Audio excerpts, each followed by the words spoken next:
Bon, bonjour à tous. Vous avez peut-être déjà entendu parler du fait que dans le domaine de la microélectronique, pour améliorer les performances des ordinateurs, il faut réduire la taille des composants.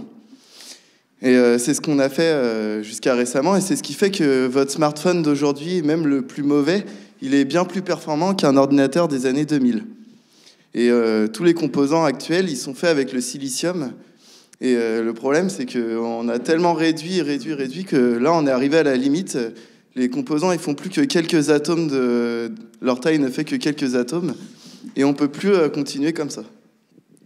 Donc une des voies qui est envisagée par les physiciens et les scientifiques actuellement, c'est d'utiliser d'autres matériaux, et notamment les oxydes. Donc les oxydes, c'est des matériaux qui déjà intrinsèquement ont plein de propriétés intéressantes. Donc c'est par exemple eux qui peuvent être supraconducteurs à haute température. Et c'est là que moi j'interviens. Donc on va étudier des matériaux, des oxydes. Donc oxyde, ça veut dire des métaux avec de l'oxygène. Et moi je m'intéresse à ceux qu'on appelle perovskites, c'est-à-dire qu'ils ont une structure où leurs atomes sont arrangés comme j'ai mis sur le diapo. Peu importe. Ce qu'il y a, c'est que ces perovskites, ils ont aussi de grandes propriétés très intéressantes, notamment pour l'énergie solaire. Ils peuvent donner un rendement qui est bien supérieur à tout ce qu'on peut espérer avec d'autres matériaux comme le silicium. Donc une des voies, ça serait de les utiliser non pas dans des gros blocs, mais dans des surfaces, de faire des interfaces. Parce que dans le cas des surfaces, on peut vraiment moduler les propriétés des matériaux. Donc ça, c'est très intéressant. Et c'est ce que je fais donc, dans mon laboratoire. C'est un laboratoire de physique des interfaces.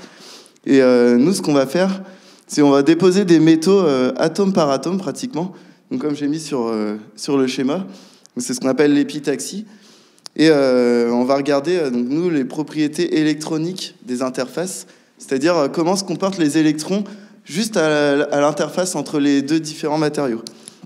Et ça permet vraiment de comprendre les propriétés, des propriétés essentielles de ces matériaux.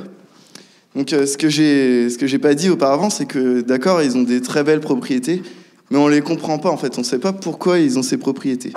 Donc le but pour nous, c'est de regarder comment se comportent les électrons. Et pourquoi on regarde que les électrons? C'est parce que la plupart des propriétés qu'il y a dans n'importe quel matériau, dans la matière, elles sont dues aux électrons. Donc c'est pour ça on essaye de caractériser avec plein de métaux différents qu'est-ce qui va se passer à l'interface. Et ça va nous permettre de comprendre comment fonctionnent ces matériaux et du coup d'améliorer leurs propriétés et de faire des meilleures cellules solaires, de meilleurs ordinateurs. Voilà, je vous remercie.